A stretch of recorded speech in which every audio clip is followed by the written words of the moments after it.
tubirekeraho. Uko niko guhamagarwa n'Imana. Rero Imana iguhamagaye ni ngombwa ngo ikubwire n'iki guhamagariye. Niba ari ukugutuma izigutuma. Yesu ashimwe. Haleluya. Icyongeye n'abantu bahamagawe n'Imana kugira ngo bakize abantu mu byaha. Abavuga butumwa umurimo wabo no gukura abantu mu byaha. Ubundi abavuga butumwa n'abantu bakora ibitangaza, n'abantu bakiza indwara, n'abantu birukana abadayimoni. Izo ni impano zabo kandi izo mbaraga barazemerewe kuzigira. Niba uri umuvuga butumwa koko wemereye kuba ufite izo mpano, gukiza abarwayi, kwirukana abadayimoni mu bantu. Imana ishimwe. Haleluya. Rero ubwo muri abavuga butumwa, icyongeye umuvuga butumwa ni umuntu wumvira ijwi ry'Imana. Imana uko imubwiye akagukora. Yesu ashimwe. Ikubwiye ngo kora iki gihe cyacu natwe tukiri batoya ariko ntibimeze nk'ubu. Abantu bakera bubahaga Imana kurusha bubu. Waza kuryama no mu masaha 7 n'isa 8 bari abagabo bakuru barabizi bose barabibonye. Imana yavuga ngo byuka uje kwa naka. Habe nubwo niba uri hano kumutakura ikakubwira ngo jya mu Kanyosha tagusiguza. Wazaga wa mutora inkoni nubwo ari nijoro ukagenda kumvira Imana.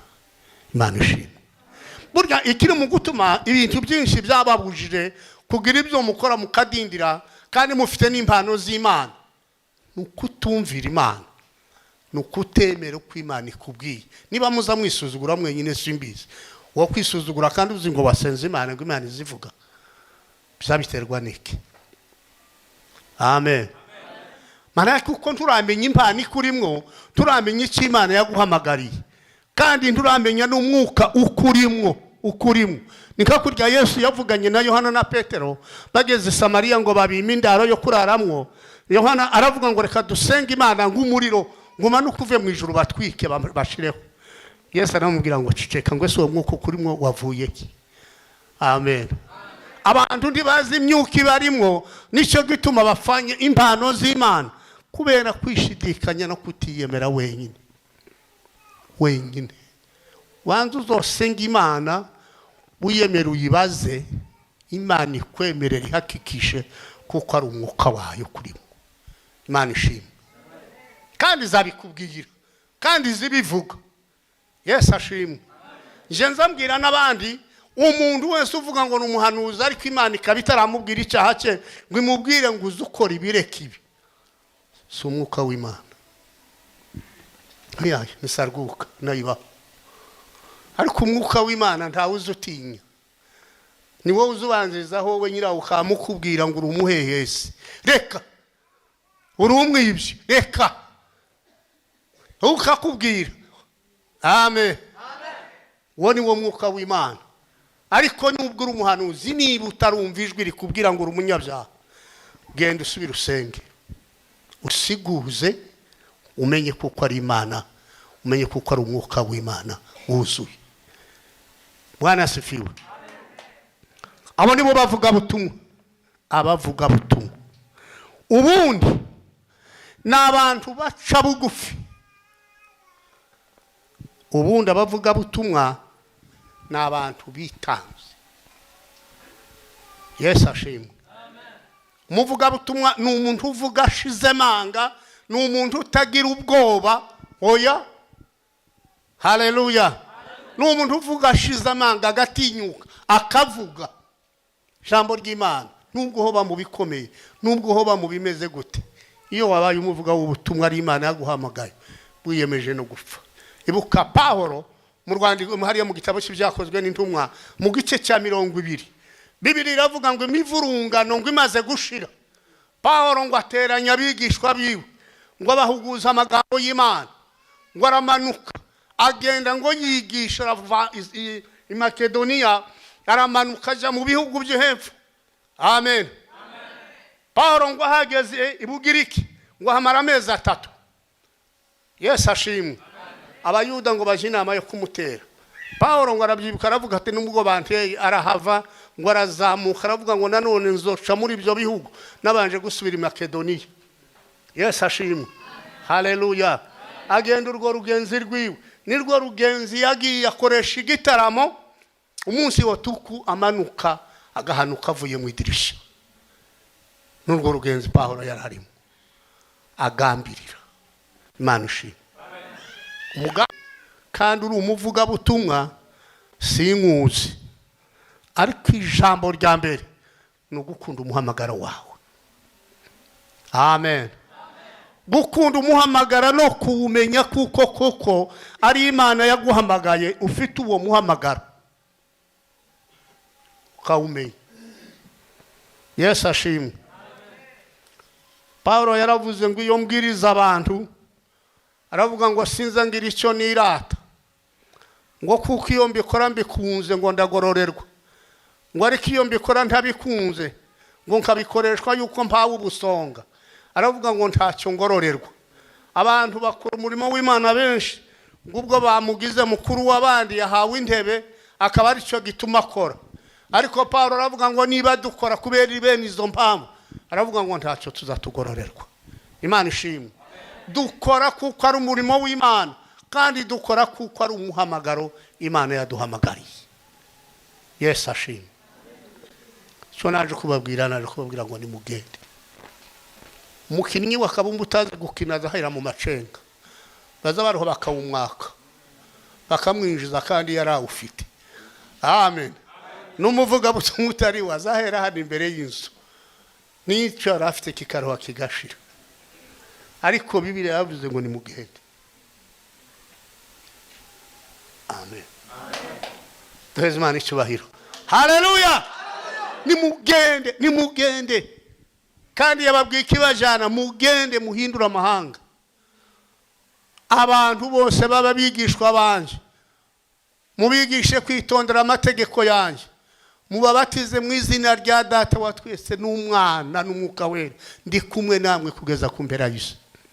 Ariko ubu turi mu kuvuga ubutumwa bwiza ariko igihe cy'ubutumwa bwiza nubwo bahaye babuvuga ntibirakomera ntiburaba. Amen.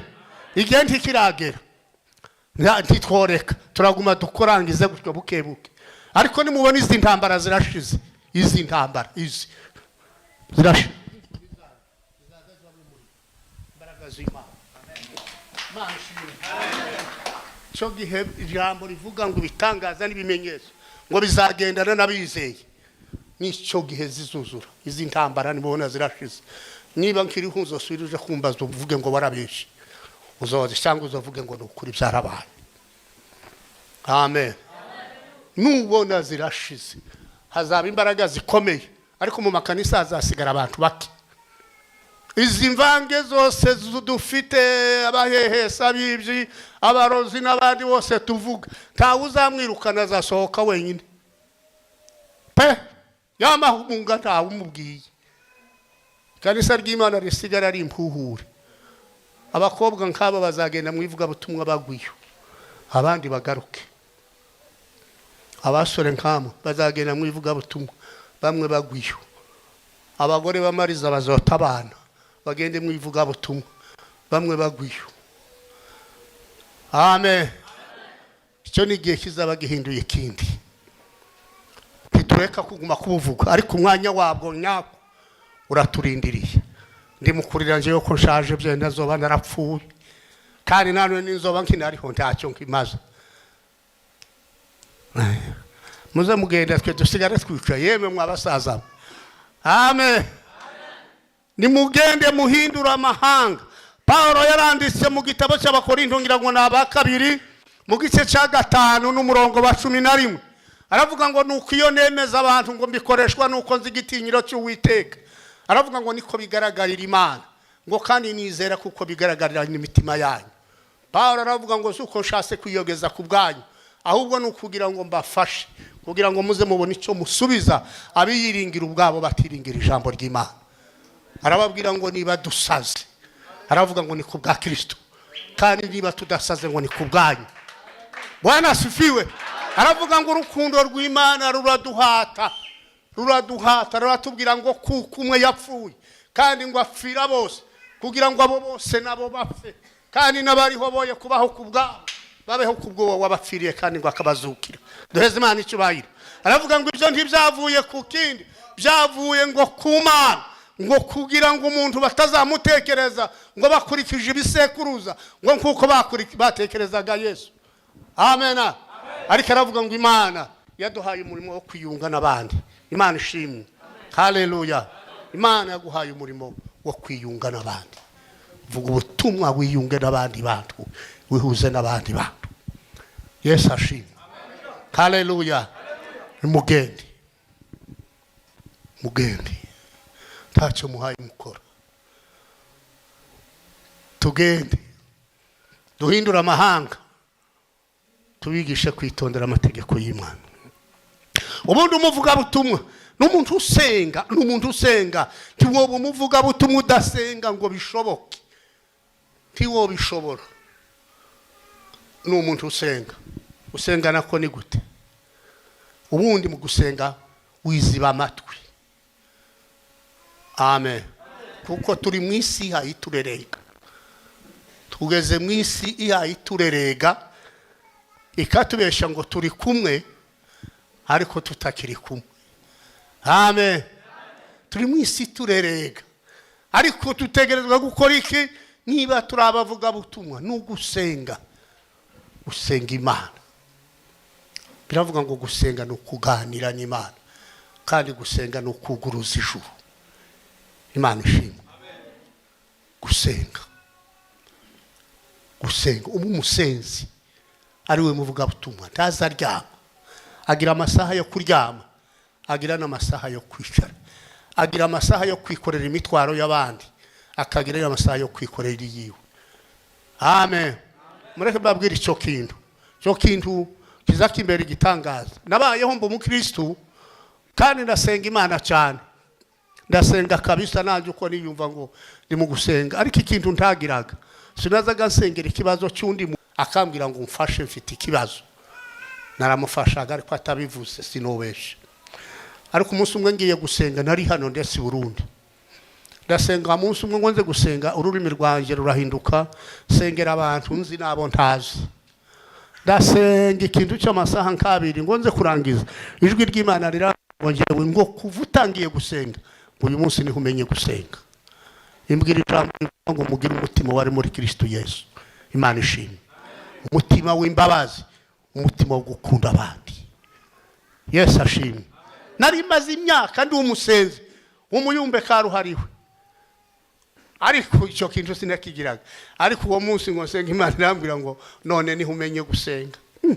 Iyi myaka ngize menye gusenga none, ati uyu munsi abiciye none siko gusenga. Amen. Mugihe uzaza usenga ntukibagirwe n'ibibazo by'abandi, uzoshyiramo n'ibibazo by'inshuti yawe uwo wibutse afite ikibazo cyikorere, ukereka Imana. Imana ishimwe. Haleluya. Rero abavuga butumwa n'abantu bitanze. Paulo usomye muri iki gice cya 20 byakozwe n'intumwa, Paulo yaravuze ngo cyari igitaramo ataramanye n'abapasteri bo muri Efeso, aha yabasezera arababwira ngo nta jambo na rimwe ngo ribafitiye akamaro ngo nigeze kuba. Aravuga ngo amagambo yose narayababwiye, ijambo rimwe kurindi ngo kugeza aho ngenda no mu mazu yanyu kaza nguma kubigisha umwe n'uwundi. Kandi aravuga ngo nahamirije abayuda n'abagiriki, mbabwira ibyo gupfa no kuzuka ku mwami wacu Yesu. Haleluya. Ariko aravuga ngo none uno munsi mboshwe mu mutima n'ingoyi, mboshwe mu mutima ko ndaje Yerusalemu sinzi kizombaho.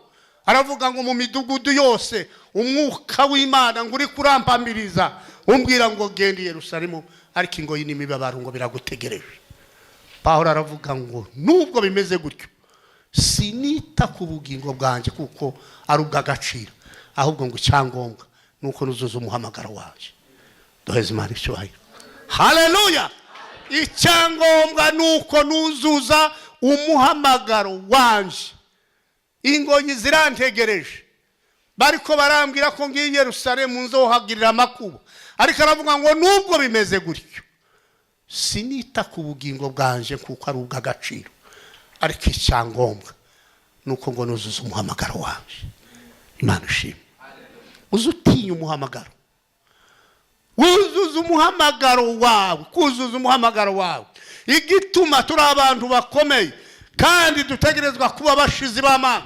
Mu buhanuzi bwa Yeremiya ngira ngo yaravuze ngo uri intorezo y'intambara yanje, kandi ngo ni wowe nzorwanisha, ni wowe nzacagaguza abami n'abatware, ni wowe nzacagaguza ifarasi n'uyigenderaho, ngo ni wowe nzatemaguza abahungu n'abakobwa. Amena.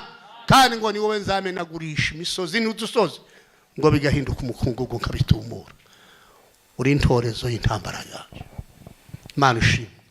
Ni uri wowe, ni wowe ntwaro y'Imana yo kurwana. Haleluya.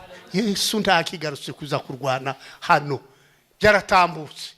Azagaruka umunsi umwe gusa aje kutujana. Amen. Kuko ntazosura kuza gucungura, yaracunguye byararangiye. Hasigaye umunsi umwe wo kuzaza kwimura abakiranutsi abajana mu bwami bw'Imana. Amen. Ariko aravuga ngo ni wowe ntorezo y'intambara yaje, ni wowe nzorwanisha. Amen. Ntabandi bazarwanira ijambo ry'Imana, ntabandi bazaribabarizwa, ntabandi bazarikubitirwa, ni wowe ni njyewe. Amen. Dutegerezwa kubimenya kuko ibyo bihari. Niba turi mu nzu y'Imana, turi abakristo, witegure niyo mibabaro nizo ngoyi ziragutegereje. Amen. Biragutegereje, biragutegereje. Tamahoro. Yesu niko yavuze ngo kunkurikira tibyoroshye, no kwiyanga ngo kikorera umusaraba wawe ukankurikira. Imana ishimwe. Tibyoroshye. Ijambo ry'Imana iri Yesu yaravuze wenyine ubwiwe, aravuga ngo sinazanye amahoro mu isi, naje guta umuriro mu isi, gutanya umukwe na sebukwe, umukazana na nyirabukwe, umukobwa na nyina, muhungu na se. Amen. Umunsi umwe umurundi umwe yarambajije ahangaha, usanga hayanywa inzoga. Nari mfite igitabo arambaza ngo ese kuraje ngiye gusenga, atukora iki? Ndambwira ngo ndi umupasiteri. Arambwira ngo ngiye kukubaza ijambo urinsubiza. Ngaho rimbaza. Arambwira ngo se ko muzamvuga ngo Yesu ni umunyamahoro, ngo none ko iri jambo ryo rivuga ngo ntiyazanye amahoro, yaje guta umuriro mu isi, gutandukanya ngo mukwe na sebukwe n'umukazana na nyirabukwe, ngo none iryo jambo rivuga gute? Ndamubwira ngo ngiye kuri gusubiza wa mugabo. Ndamubaza nanjye ndakubaza, ese umugore wawe ni umukizwa? Ati azanywa inzoga atoyaye. Ese iyo umubwiye ngo aze kuyigura azagenda atoyaye? Iyo yanze bigenda gutati yazabaho mukubita ikofi n'uwo muriro. Amen. Umuriro urabaye mu wawe, ntimukoroganye. Umuriro ntiwabaye. N'uwo Yesu yavuze. Amen. Ati ndumvishe. Amen. Bwana sifiwe. Haleluya. Nambwira ngo n'uwo ni wo muriro Yesu yaje guta kwisi, kuko umucyo n'umwijima ntibizabibana. Mbere yari na Kristo nta mugabane bafitanye. Uwizera n'utizera ntaho bahuriye. Ni Kristo n'ijuru. Nubwo yoba mwene nyoko, nubwo yoba nyoko, nubwo yoba so, bishoboka. Kuko ubu Kristo ni ku giti cyawe. Bibiliya avuga mu buhanuzi bwa Ezekiyeli ngo umugore ntazazira ibyaha by'umugabo we, kandi n'umugabo ntazazira ibyaha by'umugore we, kandi ababyeyi ntibazazira ibyaha by'abana babo. Umuntu ni ku giti cyiwe. Babyeyi, iyo mufite abana gakantu kose yakabaye uzawamo uguma kumererwa neza ngo umwana wanje aragakora, none hakoko tazogucungura, yo gucungura ku bindi. Ariko kuwo munsi karagoye, ni wowe wenyine wishakire ubuhungiro n'uburuhukira aho uzoza kuba. Yesu ashimwe cyane. Ubutumwa bwiza ni mugende muhindure. Basomye ijambo ry'Imana ngo twiha agaciro. Paulo yaravuze ngo ubwo dukorana nayo tiduherwa ubuntu bw'Imana ngo gupfa ubusa. Umunsi wo kwemererwamo narakumvishe, n'umunsi wo gukirizwamo naragutabaye. Aravuga ngo nyine uwo munsi wawe wo kwemererwamo, kandi ngo ni uwo munsi wawe wo gukirizwamo. Ariko aravuga ngo tugashira igisitaza imbere y'undi muntu, kugira ngo umurimo wawe utagira umugayo, ahubwo ngo wiha agaciro ku kindi cyari cyo cyose. Imana ishimwe. Ikindi kutunaniye muri iki gihe n'ukwiha agaciro. Turabakozi b'Imana, twese turabakozi b'Imana, kandi uko mwese imirimo irahari y'Imana irabakwiriye. Amen. Kuko isi ni ngari, ni nini, n'abari mu byaha ni benshi, ariko ikitunaniye n'ukwiha agaciro. Amen.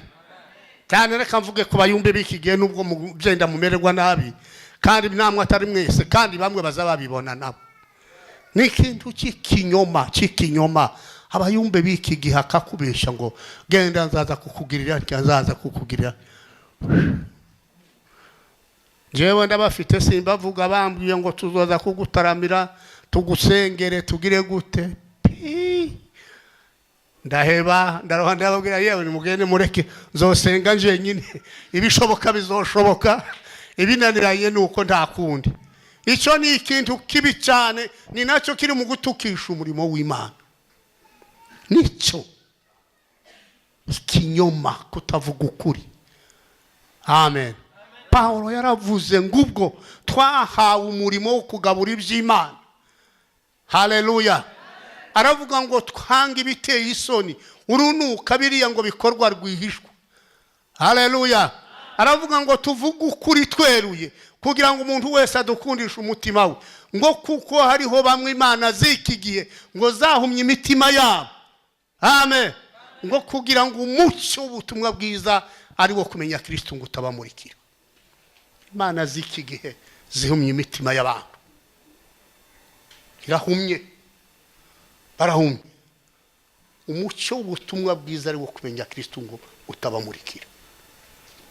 Twiha agaciro, kandi ngo umuvugishe ukuri byeruye, kugira ngo umuntu wese adukundishe umutima we. Imana ishimwe. Muzamugira ngo uvuga ukuri niwe uza wangwa, bazabamwanga ariko bageraho bakamugarukira. Yesu ashimwe. Ariko umunyakinyoma ni umunyakinyoma. Bibiliya ivuga ngo muri ruriya rurembo umunsi tuzogenda, hanze hazasigara imbwa, abahehesi, abarozi n'ibindi, ntibazinjira muri icyo gihugu. Twirinde ikinyoma niba turi abayumbe, twirinde ikinyoma niba turi abasenzi. Dusenga Imana ariko tutabeshya. Niba wemereye umuntu kuza kumufasha ikintu, dufite ibibazo nyine, none umuntu akakubwira ngo uzoze kumufasha, mfite ikibazo ngo genda, none imyaka 2 irashize nturagendayo, urumva bimeze gute? Azosura kwemere, aza kubona hushutse nyine akamavuga ngo gica nguriya, ngo dore uko asa nuko nyine. Babandi twazaga tuvuga abakecu ni bakunda kubivuga iwacu ngo ntibagira umutima ngo nibahuhuru. Amen. Haleluya. Nimugende musohoke, dusohoke tugende tuvuga ubutumwa bwiza, ubutumwa bw'Imana. Paulo yaravuze mu rwandiko rwa Korinto wa mbere, aravuga ngo ayo magambo nigereranyijeho njyewe Paulo ngo na Apolo, kandi nababwiye ngo bacira imigani, ngo kugira ngo mwirinde mudatekereza ibirenze ibyanditswe uko bivuga, kandi ngo wirinde hatagira umuntu wikakaza. Amen. Ngo agahinyura umuntu umwe akubahirisha ubundi. Wirinde. Paulo aravuga ngo ese ninde wabatandukanyije n'abandi? Icyo mufite mutahawe ni igiki? Kandi ngo niba mwaragihawe, niki gituma mumera nk'abatagihawe? Aravuga ngo umva, mumaze kurya no guhaga. Bwana asifiwe. Mwimye nk'abami, icyo duha ngo mukimana natwe turi kumwe. Paulo aravuga ngo twebwe intumwa, ngo twerekanywe inyuma y'abandi, ngo tumera nk'abaciriwe urubanza rwo gupfa, baduhindura ngo ibyavu n'ibishungero by'abantu n'abamarayika. Amen. Igihe cyose umuvugabutumwa agira agaciro gake, bazabasuzugura. Ariko Paulo yavuze ataho muri iyo sura, yaravuze ngo Bwana asifiwe. Haleluya. Aravuga ngo nubwo mudusuzugura, aravuga ngo mwebwe muri abanyabwenge muri Kristo Yesu, ngo ariko twe turi abapfu. Arababwira ngo muri abanyacyubahiro, ngo twebwe turabo gusuzugurwa. Paulo arongera arababwira ngo twishwe n'inzara n'inyota, twabaye inzerezi, ngo dukubitwe ibifunsi, Bwana asifiwe. Aravuga ngo nibabarenganya mubasabira umugisha kandi ngo nibabatuka mwihangane. Duheze Imana icyubahiro. Haleluya. Haleluya. Ijambo kwihangana ni ngombwa muri uwo murimo buvuga butumwa no gusenga. Bazobatuka n'ukuri kandi bababeshira ibyo mutakoze pi habe n'ubu ko muragira ngo abaze umwe bari bacira ikintu muna hariho abantu bazagenda yamara gukora n'ibyaha byiwe amakosa yiwe biki akamashaka uburyo birundurira ku wundi ngo ni nyana ntabyo murumva mwe ni byinshi ndabizi cyane abantu bahaye bavuga ngo ko barasenga ibona igitangaza baza bama babasukaho imizigo yose cyagira ngo ni abasenzi gutebo impamvu ni iki? Ijambo ry'Imana ni ukuri. Paulo yaravuze ngo ni rizima rifite ubugi ngo bumeze nk'ubw'inkota rizaritema ingingo n'amagufwa rikabitandukanya ngo rikabangukira kureba mu mitima y'abantu. Imana ishimwe. Umurimo w'ijambo ry'Imana no gusuzuma mu mitima y'abantu. Uribuka Petero umunsi wa Pentecoste Bibiliya avuga ngo arasohoka ahagararana n'abandi 11 avuga ijambo ry'Imana gupfa no kuzuka ku mwami Yesu. Abantu bari barahabwa ijambo ry'Imana ribashumita mu mutima. Baramubaza ngo none tugire gute? Arababwira ngo ni mwihane mubabarirwe ibyaha mubatizwe mu izina rya Yesu kuko impano ni yanyu n'abana banyu. Yesu ashimwe. Amen. Ijambo ry'Imana ni inkota iyo rivugwa n'ubu twicaye nirizima rirabona ko riratubona. Amen. Haleluya. Nuko twicaye ryagusuzumye ko rirakureba nirizima ariko humura. Yesu ni umunyembabazi. Imana ishimwe. Amen. Nta kintu na kimwe Imana itotubabarira ntacyo kiba. Kandi Bibiliya avuga ngo nta ukiranuka n'umwe. Bose ngo bakoze ibyaha ngo bituma badashikira ubwiza bw'Imana. Kandi ngo gukiranuka ku mwana w'umuntu nibizinga ngo n'amyambaro y'ubushwambagara. Nta ukiranuka n'umwe. Bose bakoze ibyaha bituma badashikira ubwiza bw'Imana. Amen. Ariko kandi yaravuze ngo mbega dukomeze gukora ibyaha ngo niho umuntu busaga. Aravuga ngo ya ngo ntibikabe. Twebwe abapfuye ku byaha ni gute ngo twokongera kubigenderamo. Aravuga ngo mbega ntimuza babatirijwe muri Kristo Yesu ko babatirijwe no mu rupfu rwe ngo kubw'uwo mubatizo twazuranye nawe ngo kuko yazuwe n'ubwiza bwa data wa twese ukomeye. Imana ishimwe. Haleluya. Yesu ashimwe cyane. Duhaguruke igihe niki cyo kuvugira Yesu. Ntabandi bazavugira Yesu, ntabandi bazavugira Imana, ni twebwe nitwe kuko birivuga ngo turi intumwa mu cyimbo cya Kristo. Imana ngo izisa naho ibingingira muri twebwe kugira ngo ibahendahende ngo ibahuze n'Imana. Turi intumwa mu cyimbo cya Kristo. Iyo tuvuga amagambo abantu bagashavura abantu bakababara sibwo bwa mbere n'ubundi haravugwa na mbere. Paulo yaravuze mu Bikorinto yarababwiye ngo umva arabavuga ngo umutima wanje urabakunze n'akanwa kanje ngo karabumbuse kubabwira ijambo ry'Imana ngo iyo ababyari gushoboka nari kubamira mukambamo. Ariko aravuga ngo nibuhaye ubyigana mu mutima ukumva ngo hari ikintu cyaguteye ikibazo. Paulo aravuga ngo sinjewe wabiguteye ngo nibikurimo. Imana idufasha. Nibikurimo bivemo. Paulo yari yabwiye abantu bararakara. Arabwira ngo je umutima wanje ndabakunze n'akanwa kanje karagutse kubabwira ijambo ry'Imana. Nibuhaye wumva hari kibazo wagize sinje wakiguteye wagitewe nibikurimo. Ariko aravuga ngo ni mwaguke kuko nabandi bose baguka. Imana ishimwe. Mwaguke tuba abantu bagutse. Umukristo n'umuntu wagutse si umuntu bumbatanye titubuzi kitwagura. Dufite ibyo kurya. Ijambo ry'Imana n'ibyo kurya rizari byibusha rigafasha umukristo mu rugenzi rwo kuja mu ijuru. Ariko igituma tutaza twaguka kenshi ntidukunda gusenga ntidusome n'ijambo ry'Imana. Tidusenga tidusoma n'ijambo ry'Imana. Ni ngombwa ngo bumbatane inda yamihura n'umugongo. Kakurya ku muntu wishwe n'inzara. Inzara yo mu mwuka yo nico gitangaza. Gusonza bene iyo nzara iragoye. Kuvuga ngo uzobona urayikize itagira intizo ngo umundi muntu yogutiza umukamo Oya, intizo ni ku mavi no kwihana ibyaha byawe. Yesu ashimwe. Haleluya. Tantizo bogutiza tayo, intizo ni ku mavi imbere y'Imana. Uhage, uryo uhage.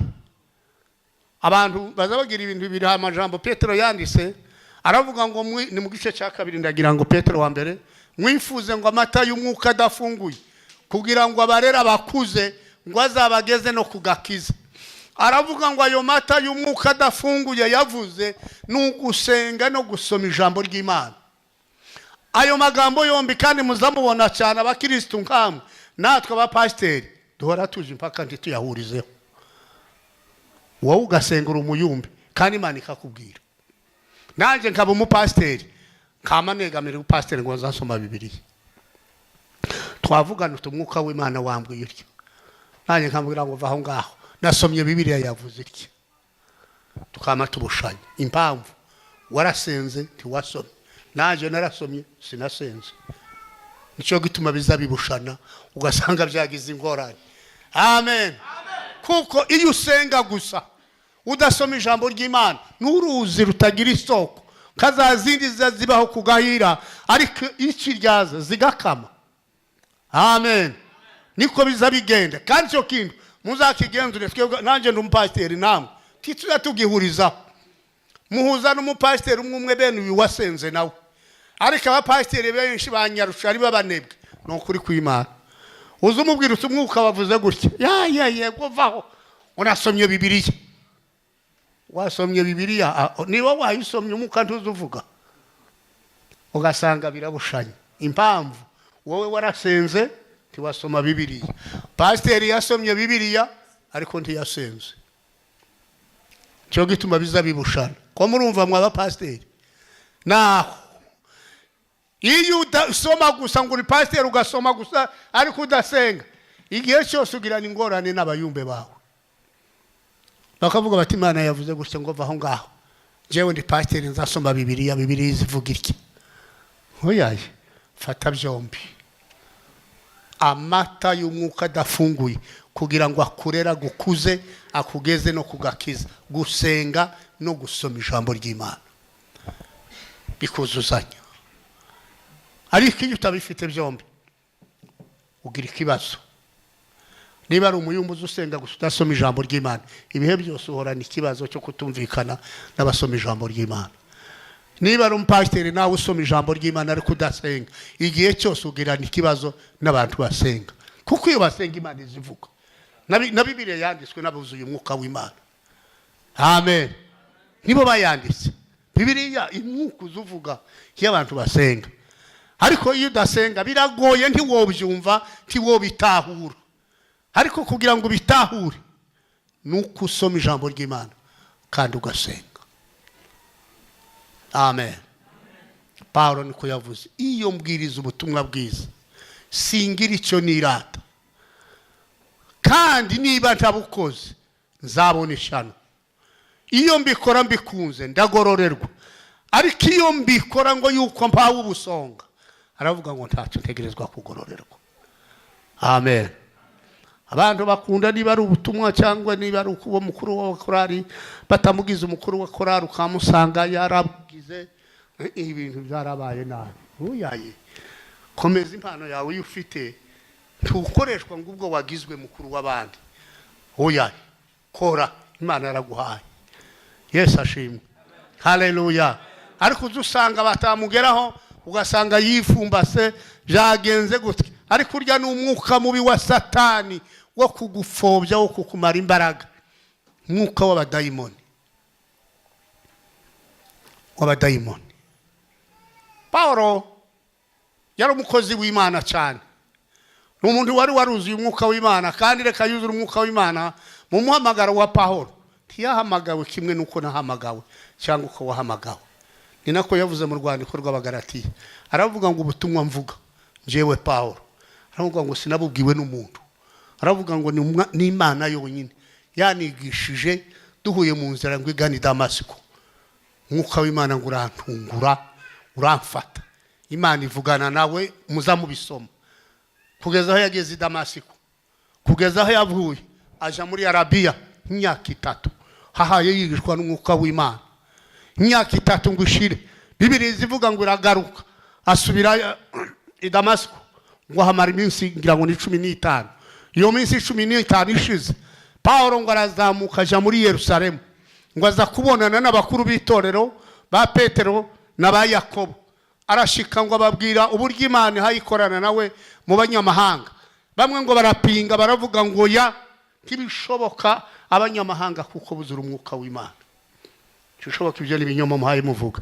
Ariko Petero aravuga ngo Imana yarampamagaye yangize umuvuga butumwa w'abanyamahanga. Aravuga ngo yabujuje umwuka wayo kuko natwe yawutwujuje, kandi ngo yabacunguje amaraso yayo ngo kuko natwe yaducunguje. Mureke kugerageza Imana. Imana ishimwe. Ngo arangize Yakobo avuga ati, aravuga ngo bikurikiranye n'ubuhanuzi dufite, bikurikiranye n'ayo magambo Petero avuze. Aravuga ngo tugira ubuhanuzi buvuga ngo mu gihe kizaza ngo hasenyuseho kwa Dawidi hasambutse, igihe ngo tuzoba duhe tuzakuhasana tuhubaka. Aravuga ngo icyo gihe twese n'abanyamahanga tuzaba duhe dushaka Imana. Bwana sifiwe. Ariko aravuga ngo hari ibyo dukwiriye kubabuza. Aravuga ngo mugende mubabwira ngo ntibakaze barya inyama z'intonorano, kandi ngo ntibakarye n'inyamafu. Cyongera arabwira ngo bagende bareke ubuhehesi. Ahasigaye ngo bamuhereze ukuboko k'urukundo, baramubwira ngo genda ukorera Imana. Duheze Imana icyubahiro. Haleluya. Yesu ashimwe cyane. Amen. Paulo umutumwa bwiwe ntiyigishijwe n'abantu, nta muntu wamwigishije, ni Imana gusa yamushatse. No muri kino gihe bariho. Yesu ashimwe. Abaye nanje ubwanje njewe sinigishijwe n'umuntu, nta muntu wanigishije Imana. Kandi nemeye Imana ndi umwana mutoya mu Gatolika, nabatijwe muri 52 mu Gatolika. Urumva ko ari kera? Si kera. Namamba gusoma mu Gatolika. Abatolika ntabaza gusoma na Bibiliya ngo ni icyaha n'ibindi bitabo. Bagutyo ndaruhamba umugabo ndashaka, mukuru wanje arapfa, shaka n'uwo mugore asize, gira abagore 2. Ariko nyuma duheze Imana icyubahiro. Haleluya. Umuririmbyi aravuga ngo sinzibagirwa igihe nakizwaga, ngo ubwo Yesu yinshiraga muri nje. Imana ishimwe. Ariko umunsi umwe hariya mu Mikarati ntarama mu bantu, ndicara mu bantu bahaye basenga Imana, bahaye baganira iby'Imana, bare barajije umushitsi, ngumye no kunywa itabi, baragumye baraniyama, ndarusha inkono ndayegetse, baraganiriye nshatse nko gusinzira, nyuma bararirimba. Ngo baririmbe baza gusenga, mbona ikintu kimanuka hejuru yanje kera nkiritara kinkubita, ngo gikubite numva kibaye urubura hano munda. Igihe mpaye ntegera numva kibaye umuriro, ndasha numva ko kindengeza, kinkubita hasi, abantu bakaza bagwa nkiriya, oyampaye inka biracitse. Kiraso kirandengeje kabiri, bwa kabiri ijwi ryama rivuga muri nje rivuga ngo njewe nguhamagaye nka Sawuli nkorera, nje mugabo w'abapfakazi, nije se w'imfubyi, ndaguhamagaye. Nibirebire duheze Imana icyubahiro. Haleluya. Nahamagawe nka Sawuli kandi uko n'ukuri. Nibirebire nabo Imana. Haleluya. Amen. Abo Imana kusoma mu gashaka.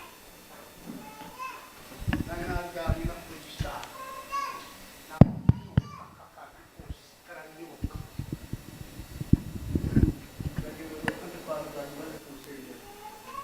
Dagena mushika mu nzira aho nikendo kuka. Ijwi ryampamagara, n'utazi sinaganira manyo. Yabampamagara mu manyo ngo ndagenda urashaka hamagara, ndakubaza muri yambira ngo ndi Imana. Kuraje.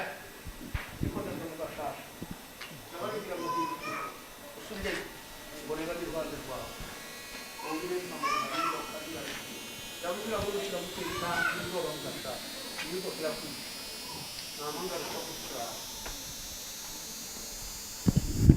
Bwana asifiwe. Sinzibagirwa igihe nakizwa. Ndagaruka. ndarya mu gitondo muze kubyuka nsanga yantuza yose yashize kurabona hari ko vungira wa mugore yamambwira ngo ni Imana tutandukanye duheze Imana icubahiro haleluya dutandukanye yo ni Imana kandi nusura kurenga aho ngaho uzopfa nupfa tuzogira gute abagore babiri na nyoko wa gatatu uzodusiga hano abana b'impinja tuzobaho gute dutandukanye duheze Imana icubahiro haleluya sinzibagirwa igihe nakizwaga ubwo Yesu yinjiraga muri nje nabonye Imana n'ukuri ibirebire sinabivuga reka mbyikorera ibyo byaratambutse kandi Imana yangiriye neza kuko yampamagaye ntarapfa nkaba nkiriho Imana ishimwe by'ukuri kumpaye mbabwira kandi hamye hamyokaka nuko abagabo bamwe none ariko bamwe baracahari nkabarusarirwa wa Bujambi wabega wa Nyakwana bamwe baracahari benshi babibonye twari duturanye tamamyo kuruzi rukaza rwama rushururuka ariko ngo bwire mu ijoro muze kubyuka nsanga hakise avuga ngo ndakubonye duheze Imana icubahiro haleluya Yesu ashimwe cyane nimugende muhindu Imana yacu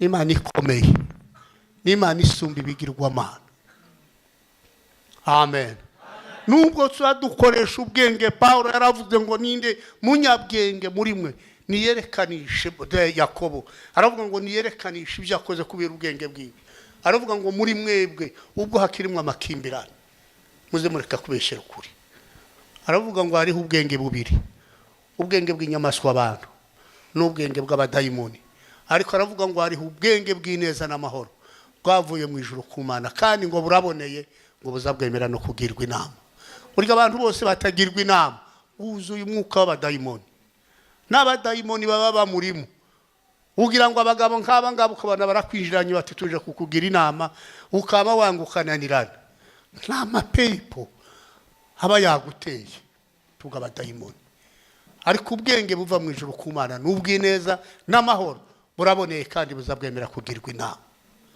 Yesu ashimwe umukristo utagirwa inama tabara umukristo umuyumbu utagirwa inama reka mbabwire nanjye ndacyabazagamo nubwo maze kubaruta kandi se tugenda ariko ntimukampunge turi kumwe Yesu ashimwe ndi umuyumbe n'ukuri ndi umuyumbe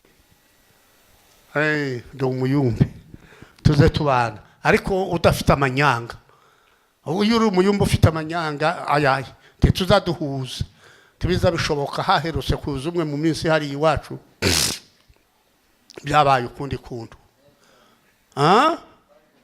wari uhari aho wari uhari warabonye ni kurya niko biteye Bwana sifiwe haleluya niko biteye niko Imana yabimpaye nari maze amayinga abiri mu gihuru Imana irabimpa kurya wabonye wari urimo wowe ushobora kumbesha ngo urazana umwuka w'amahimbahimba ngo bishoboke no kwihorera kicecekera ariko mba nawe umenye nukuri mba nawe umenye ukamupfa kugira gusa ngo tararara para ngo bigize gutya itonde tubane Yesu ashimwe cyane haleluya itonde tugendane Mana yari yarampaye impano yo gusobanura imyuka habe nubwo mwokujujwe muri icu nkukubwira ngo umwuka wawe ukurimo kuravuga utya uyu ukavuga utya nawe uyu ukavuga utya kaba biratambutse kandi mu minite nk'itatu nazaga nsobanura amandiko arenga 200 gutya gusa kuyareba bamwe bagihaye yandika hari niba ari ibyiwe nkamwita kurandika n'utazi ubu yashanyuye amen Yesu ashimwe nimugende muhindure amahanga mubabigishwa twuzura umwuka w'Imana Isaya aravuga ngo ni umwuka w'ubwenge ni umwuka wo kumenya ni umwuka w'imbaraga, ni umwuka wo kujya inama, ngo ni umwuka wo kubaha Imana. Uwo ni wo mwuka dufite. Pawulo aravuga ngo aya magambo mpaye mbabwira ngo ndayavuga mbihamya mu mutima wanje. Yesu ashimwe. Ngo yuko mutakigenda mukurikije ibyo abapagani ngo bakoraga bitagira umumaro. Aravuga ngo ubwenge bwabo buri mu mwijima. Haleluya.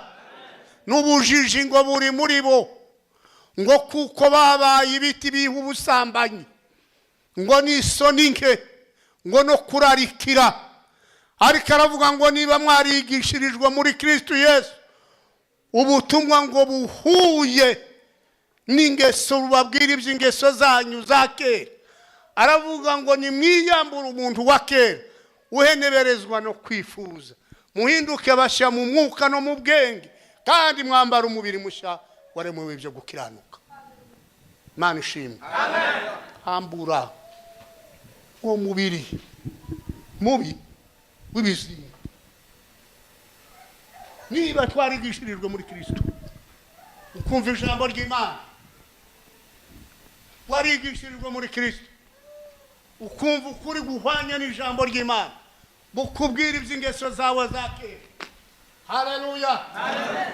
Pawulo yavuze ngo wiyambure umubiri wa kera uheneberezwa no kwifuza, duhinduke bashya mu bwenge no mu mwuka, twambara umubiri mushya waremewe ibyo gukiranuka. Imana ishimwe. Amen. Twiyambure.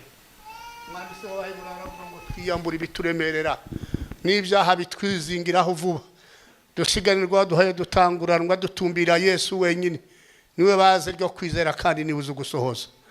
Imana ishimwe. Pawulo yavuze mu rwandiko rw'Abafilipi, ngira ngo aravuga ngo nukugira ngo mumenye.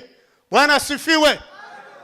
Aravuga ngo nukugira ngo mboneke ko ndi muri we, ngo ndafite gukiranuka kwanje kuzanwa n'amategeko. Aravuga ngo mbe mfite gukiranuka kuzanwa no kwizera Imana muri Kristo Yesu. Yesu ashimwe. Kandi ngo nukugira ngo mumenye, ngo menye n'imbaraga ze, shushanywe nawe, dufatikanye imibabaro, ngo nzagere ku muzuko w'abapfuye. Twige gusa n'Imana, twige kuvuga nk'abana b'Imana, twige kugenda nk'Imana. Nukuyimenya ukamenya n'imbaraga zayo, ugashushanywa nayo, ugasa nayo, ugafatikanya nayo imibabaro, ukazabona kugera ku muzuko w'abapfuye. Amen. Yesu ashimwe. Amen. Gukiranuka kwacu si uko amategeko muyaye. Bene kwa kundi ngo batanze itegeko mu ikanisa ukamuhaguruka gusa bakabona nyine kurya nuko amategeko. Nuko amategeko, ariko Pawulo yaraguhakanye. Aravuga ngo gukiranuka kwacu si uko amategeko. Dukwiriye kuba dufite gukiranuka kuva ku Mana, kurimo kwizera Imana muri Kristo Yesu. Kandi ngo suko ibyo maze kubifata. Amen. Ariko icyonzi ngo nuko mpayisiga ibiri inyuma gasingira ibiri imbere. Aravuga ngo ndiko ndamaranira aho dutangurana kugenda gushika. Amen. Kugira ngo twabwe ingorano mu ijuru ku Mana muri Kristo Yesu. Imana ishimwe. Amen.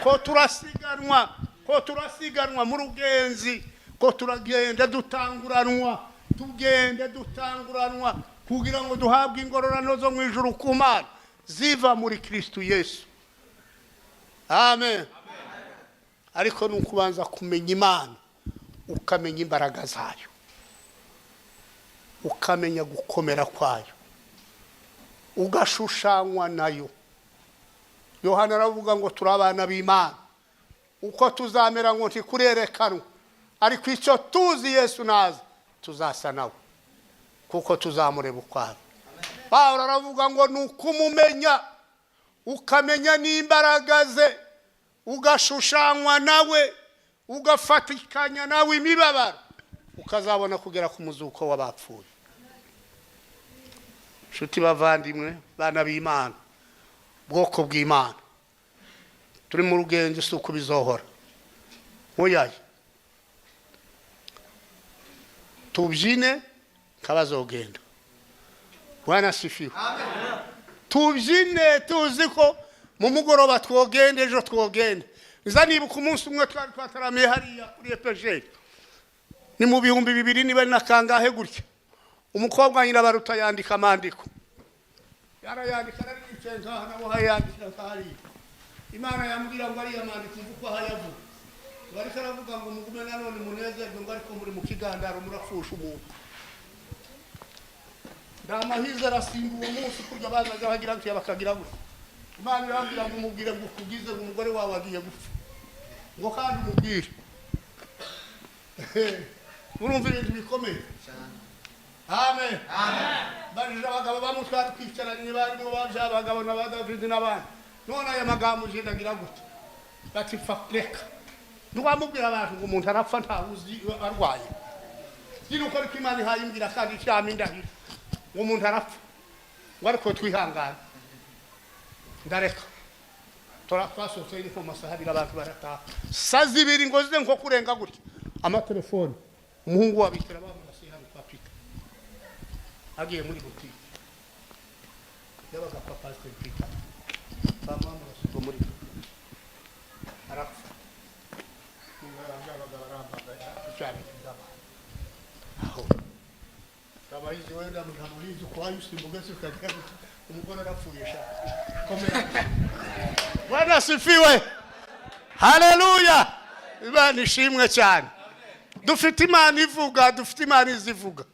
Imana yacu ni Imana ikomeye cyane Bibiliya ivuga ngo ni Imana iteye ubwoba niko Nehemiya yavuze Imana yibambe n'imbabazi Imana ngo ikomeza amasezerano kubayikunda bakitondera n'amategeko yayo Imana ishimwe dufite Imana ikomeye cyane rero iki gihe Imana ikiradushakamwe ngo duhaguruke abavuga ubutumwa babuvuga basenga basenge Yesu ashimwe dusengere nibi bintu byose muhaye mubona birahari kandi birimo ibintu byinshi ntitwo bivuga habyo ibyo ntibyovugwa aho ngaho ushaka kubimenya azambaza turi twenyine amen turi twenyine kamubwira ngo iki kintu nuko Imana nje uri mukumbwira nuko muzamubwira ngo twicara duhaye tubwirwa n'Imana wowe niba ntati Imana iri mukukubwira turi umuyumba zasenga wuzura umwuka w'Imana Imana izibibwira Bibiliya izivuga ngo ntakizaba takimenyesheje abantu banje Yesu ashimwe ntacyo dutegerezwa kwicara tuza amabanga y'Imana tumenye ngo iki kirabaye hagiye kuziki iki nacyo ni gitambuka hazoziki kugira ngo igituma Imana izibigire iyo bije tubizi ntibidukanga cyane. J'ai commencé à faire du bénévolat dans un espace sécuritaire LGBTQ+, parce que je voulais apporter un changement. Nubwo bijyo tubabaza biratugeraho ariko ntituzatwikanga twama tuvuga ngo iki kintu Imana yarakitubwiye abahanuzi n'amaso y'ikanisa abayumbe twebwe igihe cyacu bazaga bavuga ngo iki kintu ngo kirabaye niba ari uyu mugabo ari we mukuru w'abayumba aho mukuri kwikanisa pastor akamuhamagara ngo ngwino akaza amara gushika amubwira ngo wumvishe ikibazo cyabaye reba abayumbe bawe mugende niba muzopfiramo kuzageza Imana ibasubije bakama binjira amahombe bagasenga kugeza Imana ibasubije bakaza bakavuga ngo Imana yavuze ko niki ariko byose ubu hari abakibikora tabyo timuza musiguza Imana ngo mukagenda kandi ibyo mpaye mvuga abana abasaza nkanje barabizi uko niko byagendaga pakabaza Imana tibari batuye bataza amabanga y'Imana badafite iby'Imana yababwiye babagaho babizi n'ubu abasenga Imana barabizi kintu ku kindi barabizi ngo tugeze muri iyi ntambwe nihava hazoje yiyindi niko bimeze Yesu ashimwe niko bimeze ni intambwe ku yindi hari gihe kimwe Imana yatubwira avuga ngo reka mbabwire gutya mbabwire ngo uko Imana yavuze iravuga ngo mbabwire kuva mutangiye kwemera icyo n'igihe cya mbere ngo mwakibayemwe muragenda mugendana n'Imana kiratambuka ngo kugeza igihe cy'ingaje mwari kumwe n'Imana Imana yabarindiye ingaje icyo n'igihe cyatambutse haza igihe cyo muri byura icyo n'igihe cyatambutse na kiriya kindi twabayemo cyamurera cya gatatu icya kane ni iki ngiki twahunze tuva mu gihugu turaza abantu baratatana Imana iravuga ngo hazahunga 80% bave mu gihugu cyacu, hasigare 40%. Iyo 40% ihure n'intambara Siriya muhaye mubona. Muri iyo 40% hasigare 20%. Iyo 20% bariya bagiye hazongera hagaruke 60%. Basange 28% bubake kiriya gihugu. Duheze Imana icyubahiro. Haleluya! Bwana asifiwe. Nuko niko ibintu bimeze. Tuze twishyirana amabanga y'Imana. Amabanga y'Imana. Kandi iyo tuyafite twumva imitima ikomeye, nubwo bihaye biba biducunda. Niyo nopfa none ariko nkabanzi ngo aba baracyariho bazabigeraho. Imana ishimwe. Imana ishimwe. Rero ni igihe cyacu kuvuga ubutumwa. Paulo yaravuze ngo ndakubita nibifunsi sinkuhusha, ndiko ndagenda sinkubutazi yonja. Aravuga ngo mbabaza umubiri wanje kawukoze ibyo buretwa, ngo nukugira ngo ubwo mbwiriza abandi ngo naje ntaza kuboneka ntemewe. Tegerezwa kubwirizwa ijambo ry'Imana ni karisa rikwemeye. Abandi bakumye ariko bihaye wigisha abantu ibyo udakora k'ibyo ukiza abantu. Ikiza gituma abantu bataza bakira nuko twigishwa n'abantu batakijijwe, bigisha ibyo badakora. Amen. Gute yo gukiza gute? Yarananiwe gukira. Tiyo gukiza hoya ni ngombwa ngo bigore. Ariko iyaba bigishwaga n'ijambo ry'Imana n'umuntu wakijijwe, paka nabo bazabakizwa. Imana ishimwe. Bazabatizwa kuko haya bigisha ibintu bimurimo, ibintu yakoze biri mu mutima wiwe bizabikiza abandi. Ariko akenshi gituma tudakira nuko twigishanya tudakijijwe. Tukavuga amagambo ku kanwa gusa, mu mutima ntabyo bihari. Rero turashimye Imana yaduhaye uyu munsi n'uyu mwanya wo guhagarara ngaha tuganira ijambo ry'Imana. Ngira ngo twumvishije umuvuga butumwa n'umuntu ugendana umutwaro w'abapagani, n'abantu bagenda bakora ibitangaza n'ibimenyetso. Iyo bigisha nta yandi makomanteri bazabagira, bishimira gusa yuko abantu bakizwa bakava mu byaha. Yesu ashimwe. Iyo niyo mirimo y'abavuga butumwa, abantu bakora ibitangaza bikomeye bagakiza abarwayi. Uribuka igihe cy'akarengane kabaye, intumwa ngo ziratatana. Filipo ngo aramanuka aje Samariya muri kiriya gice cy'umunani cy'ibyakozwe n'intumwa, utangire nko ku murongo wa 4. Bibiliya iravuga ngo Filipo aramanuka ngo aje Samariya. Ageze ngo Samariya ngo abwiriza abantu ibyo butumwa bwiza bw'Imana. Abantu ngo bategera amagambo bamwitaho, ngo bumva amagambo hayavuga n'ibitangaza bibaye, ngo abarwayi barakira. Benshi ngo bari barwaye abadayimoni ngo babavamo, abandi ngo bari bimuga ngo barahaguruka. Samariya ngo iranezerwa, yakira imbaraga z'Imana. Amen. Abona abavuga butumwa bahindura. Filipo ndaye murabizi ibyiwe, kugeza umunsi umwe Imana yamubwiye ngo genda utegere iriya gare riva hariya kuri biriya barabara rinini ry'igaza, ugende muri iriya gare. Aragenda abona umumama nguje muri rya gare yamunga agenda yiruka, wa mugore yamamubwira ngurira. Arinjira ngo asanga ari karasoma ubuhanuzi bwa Isaya. Umunyamibabaro wamenyereye intimba z'abantu biki ngo aramubajije ngo se ibyo bintu kurabyumva? Wa mudamu ngo aravuga ngo ya, ngo no bimenya gute ntawe unsobanurira. Filipo ngo arabimusobanurira. Baba bageze ku mazi, aramubwira ngo se niki gituma kumba utabatezwa amazi ko ahari? Filipo aramubaza ngo ese urizeye? Undi aravuga ngo nizeye ko Yesu Kristo ari umwana w'Imana. Haleluya. Baratibuka. Filipo ngo aramubatiza avuye mu mazi. Bibiliya iravuga ngo umwuka w'Imana uramurengeza. Uwo mu mamanti yasoye kumenya iyo Filipo agiye, umwuka w'Imana ngo uramurengeza, abonekera muri Azoto, mu gikorane cyo muri Azoto. Abari habonekera ngo avaho aje Kaisariya, niyo yavuye. Amen. Ubutumwa bwiza bw'Imana, ubutumwa bw'Imana. Dufite umwuka w'Imana utuyobora. Bibiliya iravuga ngo abayoborwa n'umwuka w'Imana nibo bana b'Imana. Twishimire kuyoborwa n'Imana, twishimire gukorana n'umwuka wera w'Imana. Imana idufashe, Imana iduhereze umugisha ku bwa Yesu. Amen.